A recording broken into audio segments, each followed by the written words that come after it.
And just in case you're wondering why he grimaced when he tasted whatever is in the cup, it's not changa, it is coffee. And then we'll got Elsham Opetu. Thank you for having me. Karibu sana. Asante. And Matthew Wasonga.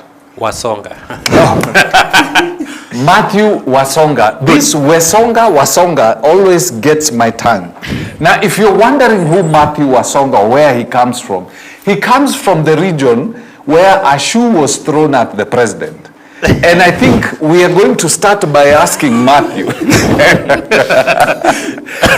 This shoe thing is becoming a common phenomena in the politics from where you come from.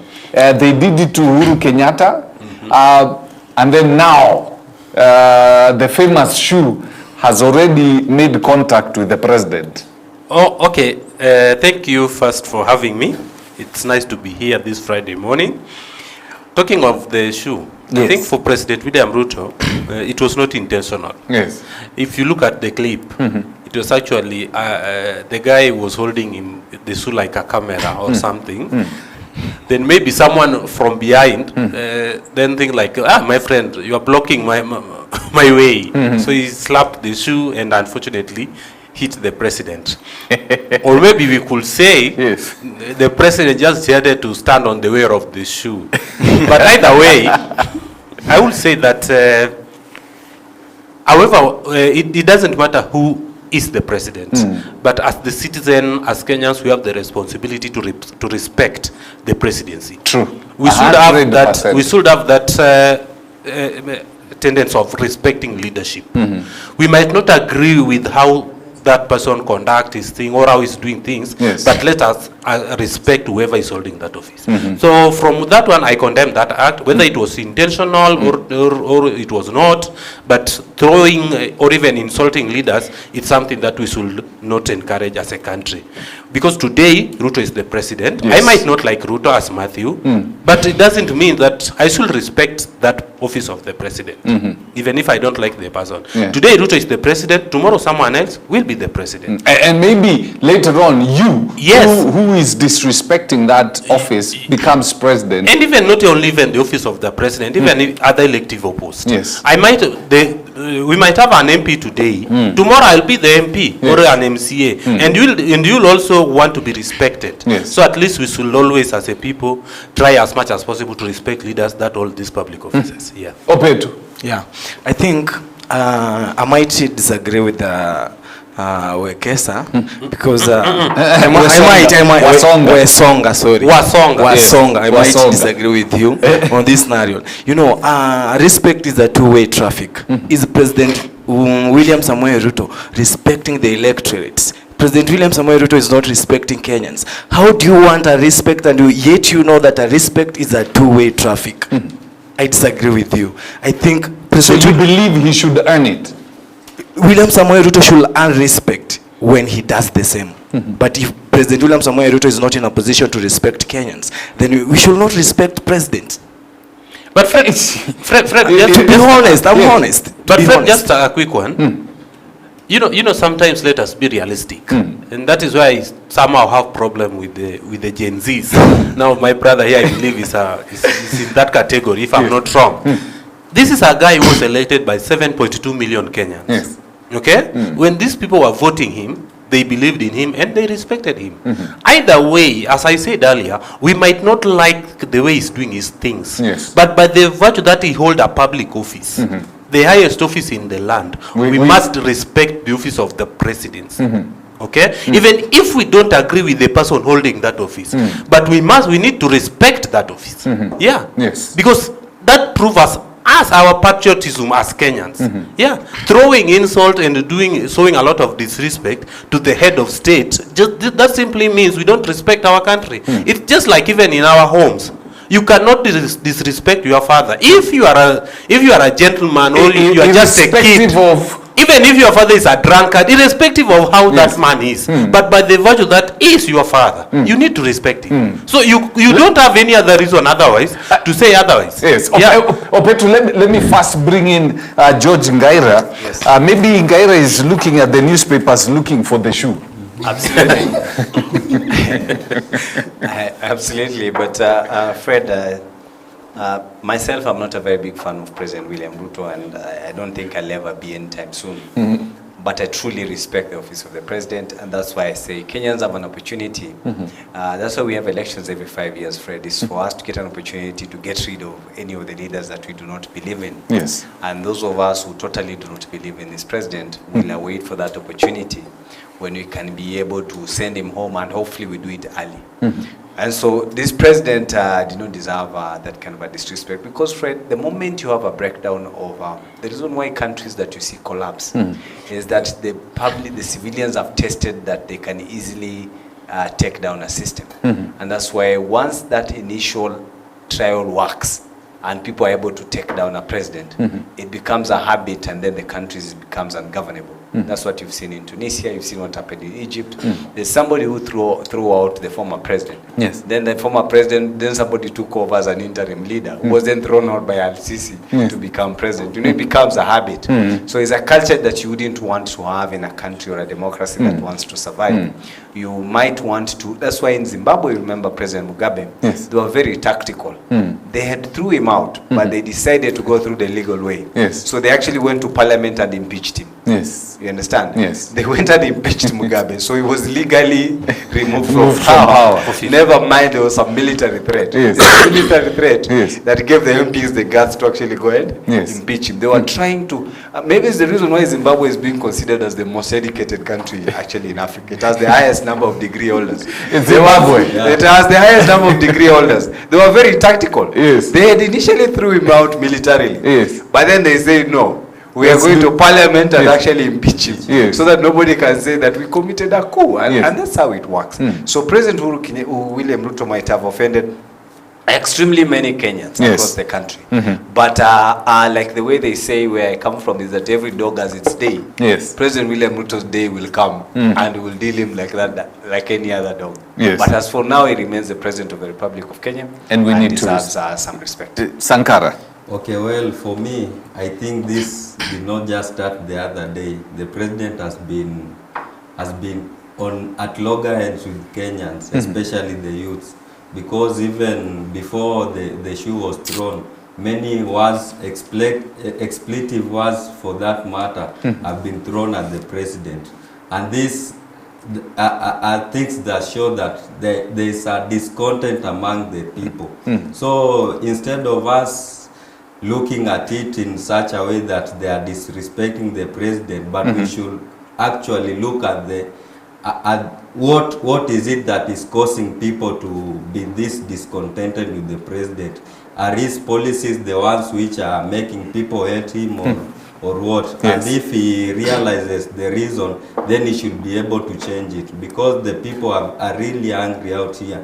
And another thing, we need to look at this situation at the security perspective, because for me, I saw that was a very big lapse in the president's security situation.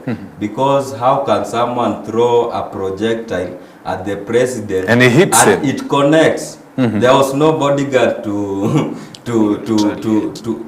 take it before it reached the president. So this one is a very big security lapse on the part of the president's core team that protects him. Because what about if it was something like an explosive or a grenade?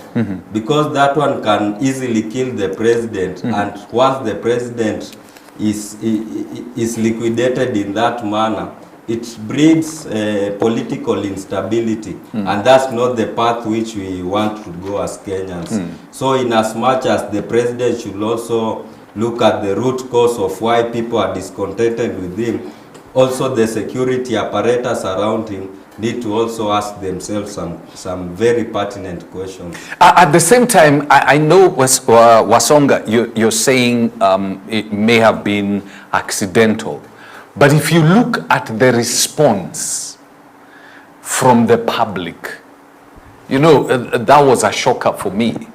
Because in the same way Were was shot and people celebrated, there seemed to have been a celebratory mood with people even saying some you know, some weird stuff after that incident. It's like what happened is something people have been, probably they've been doing at home on his poster.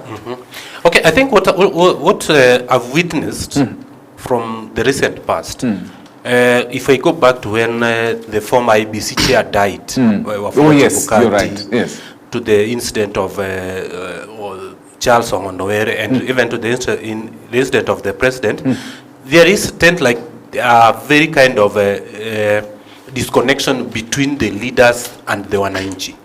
So it's like there is no the majority of Kenyans have lost completely confidence with the leadership of this country. Right from the MPs, I can say right from MCAs to the president. Again, it's now take time for these leaders to think and have a meeting with themselves and ask questions. Why all these things? I heard Sifuna address this. Yes, and he was during telling the requiem mass of the late MP. Yes. In fact, he was like trying to apologize to Kenyans. Yes. But that will not solve the case. That will not bring any kind of solution. The disconnection is already there. Because Kenyans feels that, you know, we've always been going round and round and round, same promises, same false promises, each and every now and then. It feels like it is a time that this country and the people of Kenya are just tired of these political theaters. Okay? So it is time for people to get into real action and ask themselves questions. To see how they can be able to bring leaders. Yes, see how they can bring back the confidence the people have on them during election. Yes. And I want to tell you this, Fred. If those holding public offices, right from MCAs to the president, this election we are coming in 2027 will be a big shocker to many. Many of these elected people will not be re-elected because there is that disconnection between there's always been a tendency in the country that almost 60 to 70% of the elected leaders never come back to parliament or to elective seats. Yes. And we are now looking, I don't think we've ever gotten to a place whereby the mood of the nation is so much against the elected leaders. It's like it's them versus us. What do you see happening? You're a Gen Z, right? Yeah. You will go down in history as a generation that almost brought down this country through demos. Now, what do you guys expect in terms of bridging the gap between the leadership and yourselves? I think when it comes to 2027, I think I will start there. The main factor that will determine who will be re-elected is that how did you vote for finance bill? If you voted yes, it will... Do Kenyans have... if you ask me, I think that memory is long gone. Kenyans forget. Like fish. If you want to know that we still have that memory, remember after Blood Parliament documentary, and it returned everything to back where it was, and people were started shouting that what government did, it was not right, and there is some people who said that I think BBC, they have brought it too early. They could brought it I think 3 months to election, so that it will be so good for Kenyans to remember it well. Oh, this government did this to us. Even after telling members of parliament that you should not vote yes, they still went ahead and voted yes. So it will be a determining factor when it comes to 2027, and I'm 100% sure that more than 70% of those people who voted yes for finance bill, they will go home. George, do you think the memory of the finance bill in 2027, I think I've lived a couple of decades in this country, and Kenyans forget very fast. It is a good and a bad thing at the same time. But we forget. Do you think it's going to be a factor how you vote? Fred, we're living at different times. Yeah, where social media determines everything. What will happen tomorrow? Yes. Yeah. So there is that thought that it will always be there for a long time. There is a day I was in a group to do with Bunge la Mwananchi, and there was a magazine that I saw there. It was for 1941. So I just question myself that where is it coming from? So when it comes to social media will always make sure that we remember what government did to us, what our elected members So did for it is us. going to be a factor. Fred, and A true factor. the most strategic thing is that June 25th will always be a month to an election. So even that 2027, June 25th will just be a month to an election. So Yes. it's quite an opportune time to just do a memory, a tribute, a 30-day tribute of the fallen heroes as we go into the election. So this one is unmissable. I think it will be there. And 30 million Kenyans are now online and across at least 5 networks, Facebook, Instagram, Twitter, and TikTok, I think, and YouTube. And so with 30 million online and the content that we have, Fred, there's no doubt that those memories of what happened will be there. But you see, Fred, it's not just the June 25th when Kenyans have been terrorized. There are many other Kenyans who've been terrorized in between there. And this president is hoping that come 2027, there will be a pandemic of memory lapse in Kenya. That Kenyans will be forgetful on that year and only buy the kind of stuff that he tells them, which is very wrong because we are living at an extremely different time and the young people are ready for this president. The one thing, Fred, and I can't wait, that's why even despite my reservations from the IBC, We will touch on that shortly. despite my reservations, but I can't wait for us to go to the by-election, Sankara, because that is the first punch. The first punch that this president will hear from the people will be in this IBC. Yes. 18 by-elections that we have, 18 constituencies will be running. We are hoping for an 18-0. You know, that is the hashtag. It's 18-0. Like the president will see not even one MCA in this by-election. It was the by-elections that happened during Uhuru's term were a very loud.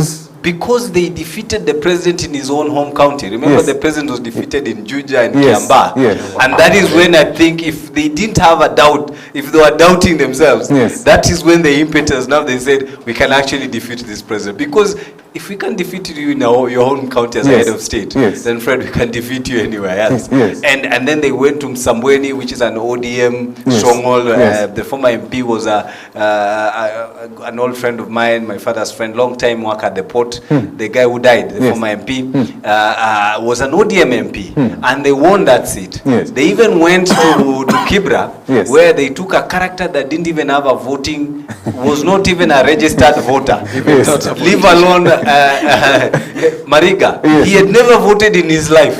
In Kibra, they didn't know him. Yes. But you see, They mounted Deputy President William Ruto took that candidate to show that he didn't care. You know, he didn't care about the constituency. And he was still able to compete and walk out with votes. And I remember Kina Sudi saying that hata kama wametushinda tumewasukuma kweli kweli. You know, the motive was to test In Raila Odinga's stuff, yes, where nobody believed he can be challenged. Yes. And they were deep inside there. You understand? So it was a test. So for the forthcoming by-election, Fred, we are praying for an 18-0. 18-0 means this president not But even one MCA. you must admit that you're dealing with a different creature altogether. William Ruto is not Uhuru Kenyatta. Fred, This is a guy who is very strategic. And trust you me, this is a completely different beast. Fred, he was checked on June 25th. The people who can check this president is the public. Yes. On the day when the Gen Zs, as they say, were out there and we were with you here, we were live, is that they checked this president. And he was a defeated president when he came on TV, even when you look at his body language. Fred, had President William Ruto been competing with just the traditional politicians, I would say he can beat them. But beating the masses is a different story. You understand? And that's why I'm saying this by-election becomes a true test of the things this Gen Z Figure is this saying out. and all of us. We've gone through the Gen Z's demo. Yeah. He almost went out. But don't forget, right now, Ruto is president. Yes. Despite all that, he was able to handle those masses, deal with them strategically to a point. You're a Gen Z. Yeah, sure. Right now, you are here dressed in a suit. Yeah. You almost took him out of power. He's still in power and still has the guts to do whatever he's doing. His strategies It is not what came, it is how he handled it, and he handled you. So we are dealing with a completely different beast. Yes, sure. The political acumen of the president is well documented. We all know that this is just a different political animal. It's not a pushover. But again, you look at the forces that have joined against him. All the anti-Ruto forces have joined. We saw the other day at Wamunyoro, and also the Gen Zs are also raring for his blood. We are not yet done with him. But now the issue is about organization. I think the issue is that the president has outmaneuvered us because he's more organized, and his dealings, he's doing them with a clear plan. But for us, the Gen Zs, we are not yet organized to such a situation that we can give a political we can offer a political threat to him. And don't you think that is by his design? Well, it could be by his design or by our failures, because right now we see the Gen Zs are not being featured in the conversations for 2027. We don't yet have a party, we don't have a candidate, but you see the politicians have already divided themselves into two camps. We have the Wamunyoro camp and we have the broad-based camp. The youths who are still in between. So if we don't organize ourselves well, we'll find ourselves joining either of the two camps. Some youths will join the Wamunyoro camp and the others will join the broad-based camp. But going forward, Fred, we also need to know that this political goodwill need to be converted into votes. How do we convert this anger that people have on William Ruto to become votes? Is through voter registration. Do the youth have IDs and are they registered as voters? Are we organized into a political party? Are we going for these positions? Because as youth, right now we qualify to be MCS, we qualify to be MPs, we qualify to be even senators, governors, and even some of us qualify to be presidents. But are we looking in that direction? Because empty sloganeering will not remove Ruto from power. Just saying Ruto must go, but you are not giving a clear path on how we'll remove him in power, will only play into his game. Because right now the youth have many agenda that they can address. There's youth unemployment, the healthcare has collapsed, the education model is not sustainable, but all we are saying is just Ruto must go. I think we need to come to the realization that to win this goodwill from the masses and convert it into votes, we need to give a clear guideway and say that once we take power and give measurable outcomes, like say in 3 months we need to reorganize the government such that it tackles these problems we have, like unemployment, the healthcare system and education. These are things that we actually need to be brainstorming and telling the people about them. I see a very, as I come to you, Wasonga, I see, first and foremost, Ruto is a different beast, political beast, completely. Very smart. And I see a Gen Z group that is very angry and hungry. Yes. Meaning, the person, and we've seen it with Akina Caswell, Yeah. Angry. So if you feed the hunger, the anger disappears. Yes, yeah. So there's a huge generation of Gen Z who are angry and hungry. And trust you me, the political elites of this country knows how to feed the hunger. I think or you have something to say? Yes, they address the political beast and the hunger. I think Ruto is one smart guy. Yes. That at no any circumstances you should not underrate when it's come to politics. This is a guy that has practiced politics for the rest of his life. You know, apart from politics, there is no any other job Ruto have done in this Kenya. Yes. Apart from politics, selling chicken. No, even the selling chicken. chicken. Even the selling chickens was just something to try that. Yes. Okay, I started from somewhere. Yes. So the somewhere I started from So which generally he did start from the selling chicken. He start from politics Yes. and is going to end in politics. Yes. So this is someone that That's you his cannot- career. Exactly. Yes. Ruto is one of the most experienced. You know, if you talk of, he has got over 40 years experience in politics. So I don't think there is that kind of experience is not something you cannot. You He can just out-tweeted resist. Moi.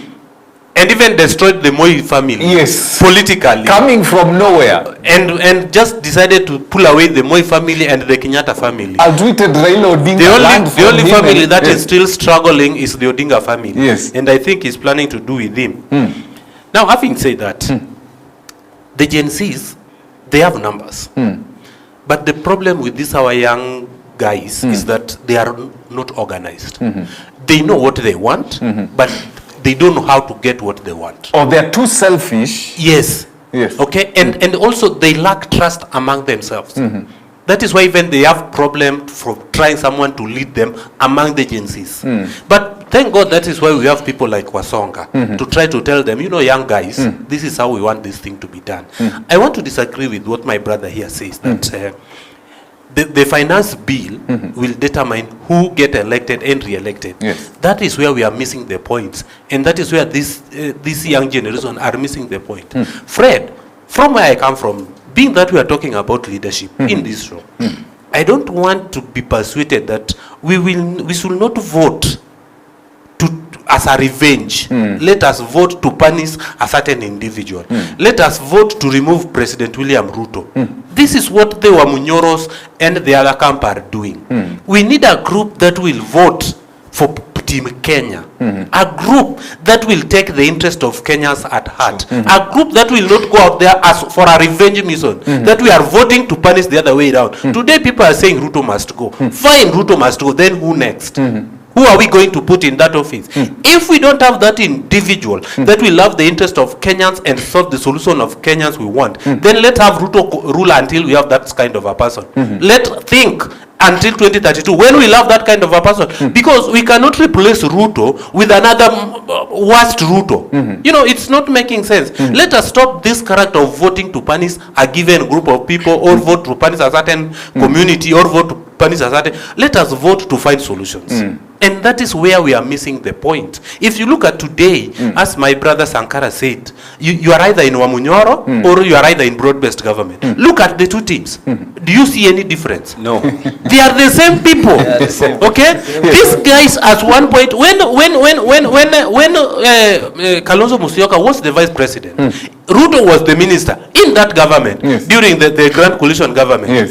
When William Ruto was the deputy president, Eugene Wamalwa was the CS of defense in that government. True. When Ruto was the president, Rigathi Gachagua was the deputy president. Very true. Okay? Yeah. So, all these people, when Ruto was the deputy president, David Matiang'i was the minister in that government. So in one way, these guys are friends. They are buddies. They know what they want. The only problem they have, they only group and regroup to safeguard their own selfish interest, not the interest of Kenyans. And that is why I want to challenge Kenyans and the Gen Zs that the time has come for us to think of Kenyans. Let us not vote to punish a given group or to punish a given individual as it is right now. When we are going to vote Kenya. Let us vote Kenyan. And that is why I disagree with my brother here. Even in the 2027, we should not vote an MP. We should not punish an MP because he voted yes for the finance bill. Maybe if this MP read the finance bill and he understand it in his own interpretation, maybe he sees something good in the finance bill. Because Kenyans were not told the entire thing in the finance bill. Some few politicians speak one or two things that they believe was not good for Kenyans and run away with it. And we buy into that idea, as we always do. Okay? So that is where the problem is. But when we are going to vote, I always say in this show that when we are going to vote, I believe that and I pray that it will come a time that when we are going to the polls, we vote someone based on merit. We elected you as an MP. What did you do to us as an constituency? Regardless of whether you voted during the finance bill, whether you voted yes or no. If someone voted yes for the finance bill that maybe led to all those things. But this guy has performed and executed his responsibility as a member of parliament to the letter. Why then should you tell this guy that we are not going to vote you because you voted yes for the finance bill? Maybe because this guy loves his constituents. He believed that if this finance bill could have been passed, it could have helped him to do whatever he was doing for his constituents. So why should we punish this guy? So vote for Kenya. Vote for Kenyans and let us vote on merits. Yes. If I'm talking of Fred, I should not vote for let's say our brother here, our cameraman here, to punish Fred. But let me vote for merits. What has Fred done in the capability of Fred? And it should not just be because I'm tall, dark, and handsome. I think that handsome part maybe Alice will tell us. Okay, because I'm seeing time is IBC. The president has already, we thought it was going to take A week. yes. The president has already done what he was supposed to do. He received the list. He's already proposed the people he thinks should be the IEBC chair. Some guy from, we'll discuss a little bit, from Turkana. So it's going to Parliament. Parliament, the way we know, the way he has sent these names is the way Parliament will pass it. We'll prove it. So we can almost close the books. And so we have the IBC commissioners. Yes, and say that Erastus Edung Etekon Is the chair. is the chair of the IBC. Yeah. Because Parliament has been behaving like this. Unless someone challenge it in the court, I think so. Which I'm praying for. Yeah. Fred, Unless someone challenge. maybe to You're a lawyer. Very true. And in under a minute, there's something that my brother Wasongo was just mentioning. Yes. You know, Fred, we have President William Ruto because of hatred. He's a product of the voting because you hate somebody else. Yeah, because we hated, people and hated Raila and Uhuru. Absolutely. And that even when we had a pastor, remember we had a pastor on the ballot. Yes. They didn't necessarily need to vote for Raila. But you could have even voted for the pastor. And just like the Romans,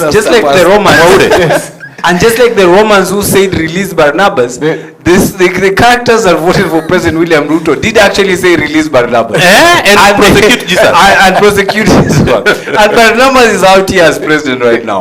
So for Kenyans to really change, you understand, we must now turn around and ask ourselves, Wasonga couldn't have put it very well. That when Kalonzo was VP, President William Ruto was a minister in that cabinet, and he's given a chronology of that, of what now gives us a picture of that these are the same people around the block. Kalonzo has been here for 40 years. I absolutely know there's nothing new he's going to give Kenyans, but so we do not want to get there. But now for the IBC, every time IBC messes Fred, Kenyans lose lives. That is how serious IBC is. Every time there's a blunder in that commission, Kenyans lose life, and therefore the people who are going to choose the commissioners were to bear in mind that elections are a national security issue.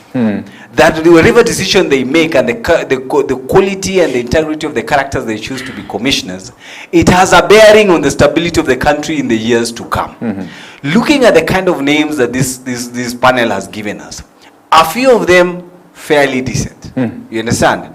But some of them you have the likes. Let me throw a name. Yeah. You have the current registrar of political parties, Anne Deritu as one of the names. Anne Deritu was previously in IBC before she went to the Register of Co. She's not a new face in the IBC. Yes.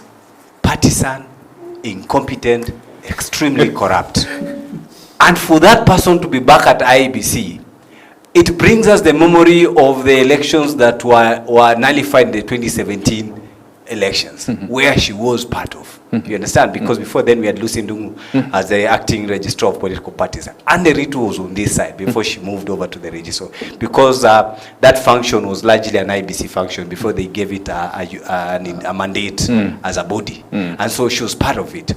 Does not represent the transformation that is needed in the IBC. And I am sure, the way my brother said here, at least by Monday, among the names, and maybe if God gives us life and we are here next week, names that will be challenged in court and Ritu is one of them. You understand? Yes. Hassan Noor has been a CAS in the ministry in government. He's a former PC, and is one of those characters that was sneaked in right after the shortlisting. And it's shocking that he's made it on the cut list, because it clearly indicates that whoever was propping him wanted to make sure that he's on the ballot. He's there.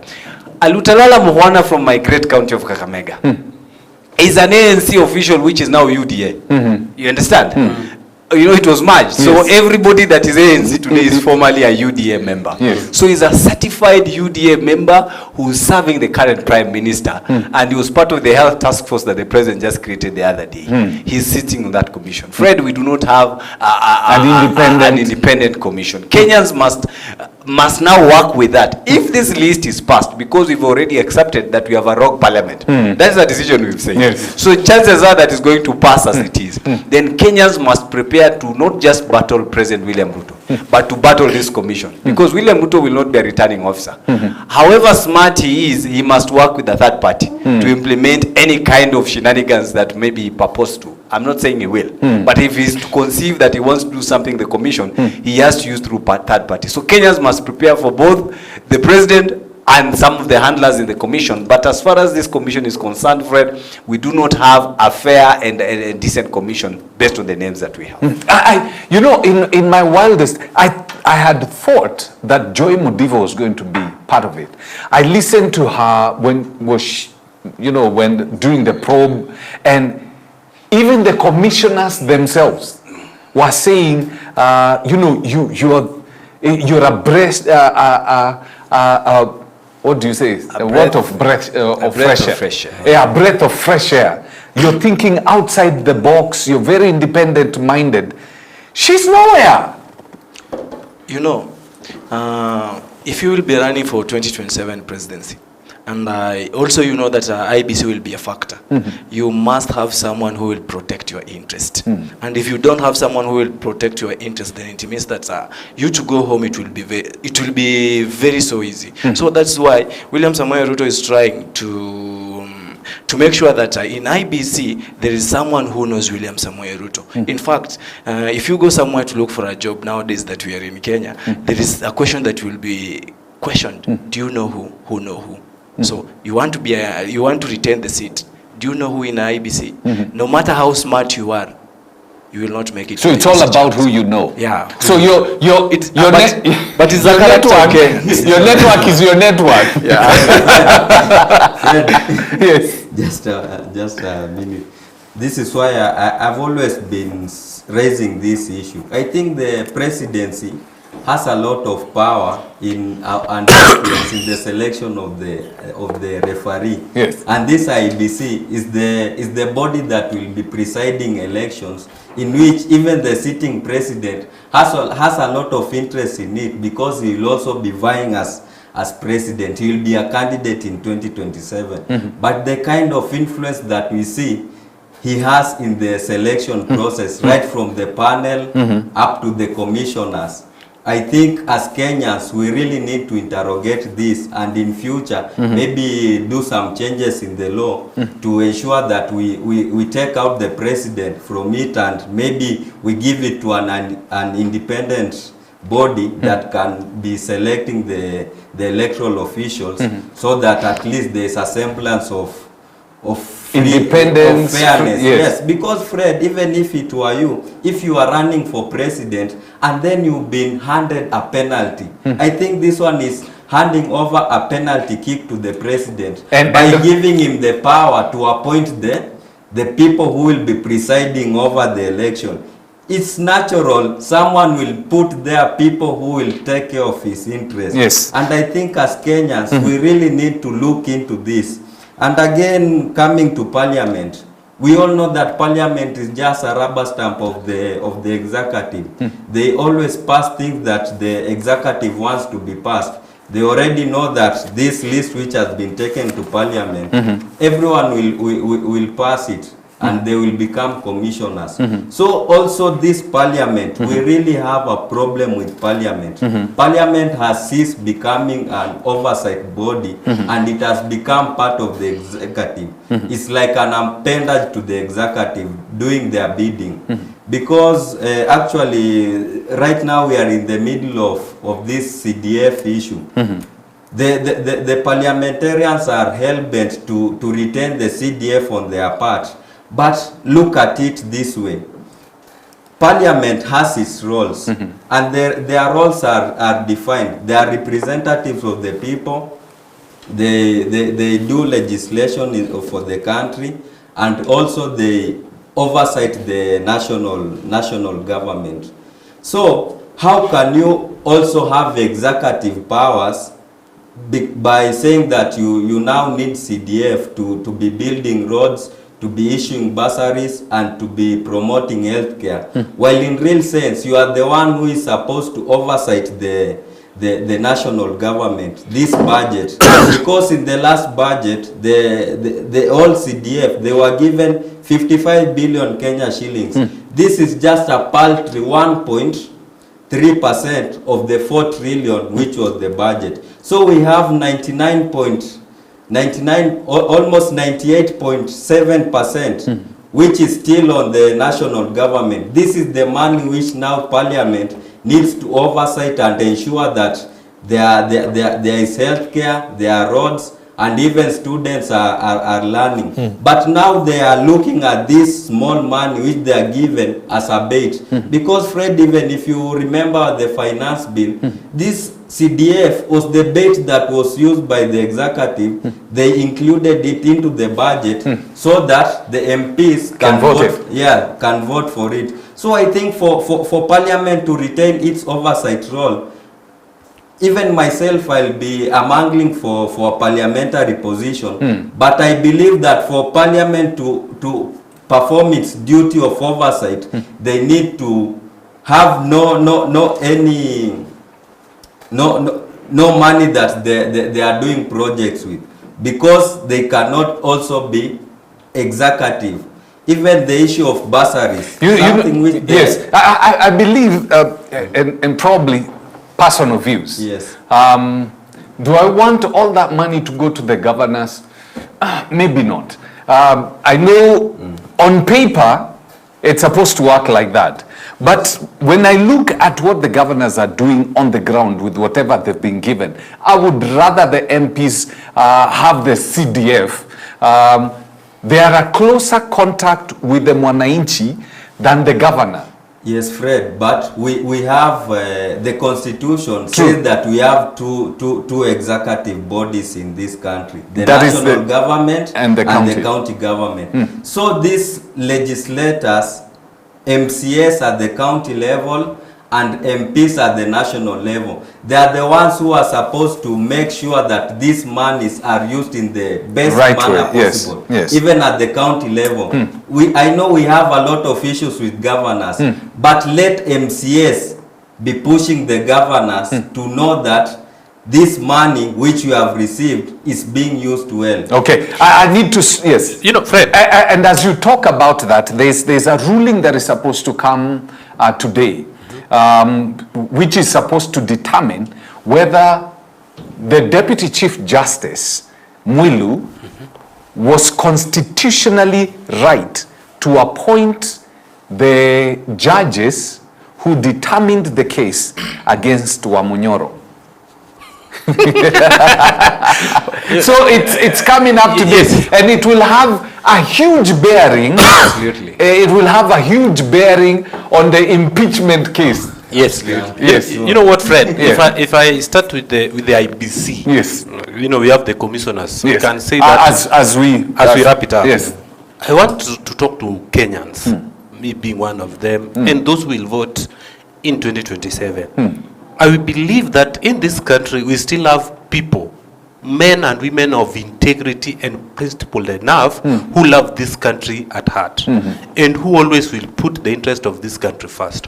One of them is a good professor, Professor Bitange Ndemu, who was appointed the Vice Chancellor of Nairobi University, he turned it down. He said, thank you, sir, but I'm not ready. I don't trust the process. This is a person that you've been given a job, you applied for the job, you get shortlisted, you become among the 3 finalists, but hapo katikati, your integrity tells you that this process was not fair. So even though you've given me the job, but the process was not fair.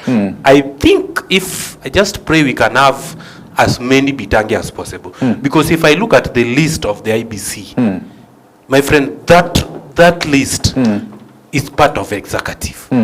It is only independent electoral. In fact, the word independent, it is electoral boundaries commission. The word independent is only in papers. Yes. But kwa ground vitu ni different. It will now be electoral and boundaries commission. Yes. Look at that list. Okay? We have this tendency of recycling and rewinding leaders every now and then. When are we going to give chance to fresh minds and fresh leadership? When are we going to give chance like the Joy Midiwos of this country? When are we going to give chance to the fresh brains and our young people? If this is the kind of recycling and rekindling and all these things we are seeing, that IBC that we saw the president appoint does not give Kenyans the confidence of free and fair election. And these men who are going to sit in that commission, these men and women who are going to sit in that commission, they should learn from the previous commissioners who hold that positions. Okay? That guy Erastus Ethedong, these guys will know the kind of celebration Kenyans celebrated when Wafula Chebukati dies. Okay? And if he's a real gentleman, whether he got there by merit or whether someone pushes him to be there, because we know majority of those guys were the last list that were somehow pushed in even after the shortlisting. He should now go home and talk to himself. He should go home and look at his family, look at Kenya, and say that I'm going to this commission as an independent mind, irrespective of whoever put him in that commission. He will rather betray that individual, that one singular individual, but not betray Kenyans. Because if he does, my friend, the bloods and the cries of the masses of this country will not let that family be in peace. That's why they can tell you. Okay? So I think the commissioners hold a very vital role to the stability of this country. And this is something that we should not play with. If our parliament will now rise up and say that if our commission is independent, if we have an independent body, let them be independent. Let them not be part of the executive or part of the parliament. But until we achieved that, we're going to have a very beautiful country. Okay? And for the case of the Wamunyoro and the courts, what is the role of a deputy chief justice? Okay, but the big question is, was the chief justice in town when all this thing was happening? The answer, she was not around. She was opening, the following day she opened a court just around the corner here at Makadara. You know, Kenya, you can be around and not around. So even today, I'm not in EBN studios, but I can be here. So it's depend. You know, we have a country where everything is legal and everything is illegal, depending on how you look at it. Okay. Having said that, yes, the big question we ask is that it's unfortunate that our judiciary has lost its independency. If you look at the judiciary under the Chief Justice Kome and the judiciary under David Maraga, we are looking at two different institutions in one. So either way, this case that is being determined today will automatically favor the executive. So there is no any way I could put it better. Because the executive, from day one, they were determined that Rigathi Gachagua was to go. Yes. No matter what happened. Yes. These court processes and the court justice is just part of the process. Yes. Let us try to make it legal, but it is not legal. Yes. So either way, this was a decision that was made. How on earth was, within a span of 2 hours, 4 gazette notices have been issued? How? So this was... I just wish to clarify something here. Yes. Depending on what you said earlier. You said that we should not, I think it is something he said back. You said that we should not elect people just to punish people.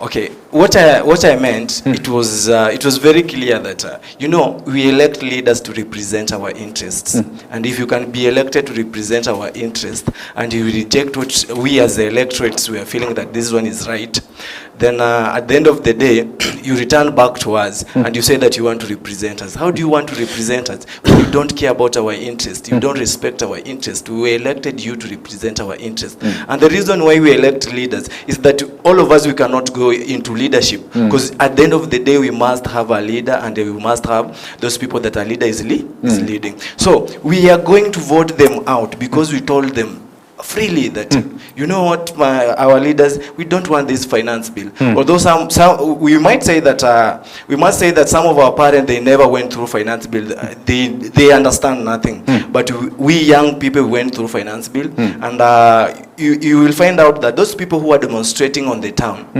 they are well educated. Yes. Most of them were from Nairobi University, Kenyatta University, and some of the several colleges in the town. Yes.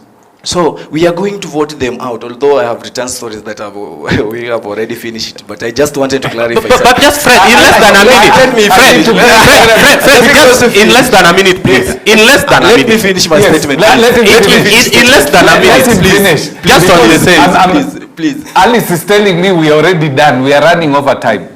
Okay. Just finish Okay, your last. So my sentence. brother, Yes. we are, although we are not prepared, we don't have strategies, but I think coming 2026, young people now, they will group up and think that what they want, and the determining factor it will be, and I'm not lying, my brother, we have given you a chance to lead us. You decided that you will not listen to what we are saying. You will not respect our nini, will kick you out. I need to bring him in. Gaira. Kenyans have a chance to once again turn around the course of this country. Yes. But that can only become real if they get involved into the affairs of the country. This is not just a Gen Z issue. It's any taxpayer that feels that he's living now under very difficult times, and no one else can come and save us, because if you can't save yourself, then nobody else can save us. I think it's an opportunity for all of us to vet what's happening in the country. The IBC is a good prompt that it's time to make that decision. I hope we can now, each one of us, play our role. You're a lawyer. I need. What if the judges declare that Mulu was out of order? What happens? It completely nullifies the whole process. It nullifies the impeachment. Yeah, it nullifies the whole process. Because then, I remember Maraga, that the process is just as good as the end result. So if the process wasn't right, then it nullifies the whole process unless it kickstarts. It gives a big lifeline to Gachagua. Okay. As a person. Your closing comments. Okay, my closing comments are on the Gachagua issue. The parliament and the judiciary, they are now at crossroads, because the decisions they make, they will change the course of history in this republic. Because when they say that the deputy chief justice has no mandate to form a 3-judge bench, then it means that the prior decision which they made, whereby Dr. Maraga had advised the president to dissolve parliament due to it not achieving the two-thirds gender rule, then it means that they will also be starting proceedings against the parliament, which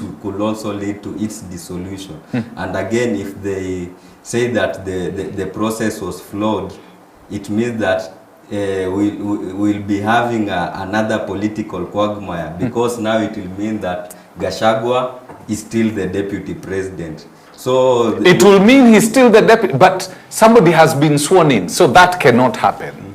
In courts, there's something but we'll have the opportunity maybe to vote. Time out. Time bound. Yes. That Yes. already is out of time, but Yes. it still retains the benefits of the benefits of former deputy president. Okay. So will this mean that even him will be back in the game? He can vie in 2027, and that will now muddy the waters further. Okay, you know this thing. If I allow Asonga to continue, if I allow I only need 30 seconds. Opetu will come in, and Gaira will say I have to have a rejoinder, and Sankara will also say that you've left me out, you've discriminated me because all of you are white. I'm now the only African. So we got to bring the curtains down on the show. Interesting conversations. Definitely, if you if you're the only person who was not in Jerusalem or who is not in Jerusalem, I can tell you that there's a pope. He was elected yesterday. He's called Pope Leo the 14th. There was white smoke seen, and so there's a pope in town. So now the Catholic Church, I guess they are happy. Wow. Interesting conversations. Very wise words said. Let's vote Kenya. I tell people this. I come from the mountain which Rigiji was saying don't touch. Let me tell you, his vice presidency, Uhuru's presidency, Kibaki's presidency, and Kenyatta's presidency did not benefit me directly. So, I will not vote for an individual because he comes from my tribe. The only people who benefited from the presidency of these people are his children, his brothers, and his mother. Period. Raila's prime minister's position did not benefit Wasonga directly. It benefited his family. And Ruto's presidency has benefited his family. So if you think that by voting your relative and voting somebody who speaks your language, you're helping yourself, like Raila says, no, it doesn't work. Let us vote Kenya. Let us vote Kenya so that whatever we put in 2027 will be what we want to see. Because you sow seeds, you reap. You vote for a thief, don't be shocked if he steals. We voted Sonko as governor in Nairobi. We had seen his antics, and then we pretended to be shocked when he started doing his antics. We love Kenya. That's why we talk like this. So thank you very much, gentlemen. We bring the curtains down on the show. Thank you, Alice, for adding me a few minutes. I've already told Angela to organize a sandwich for you. All right. Do have yourself a lovely morning. God bless you.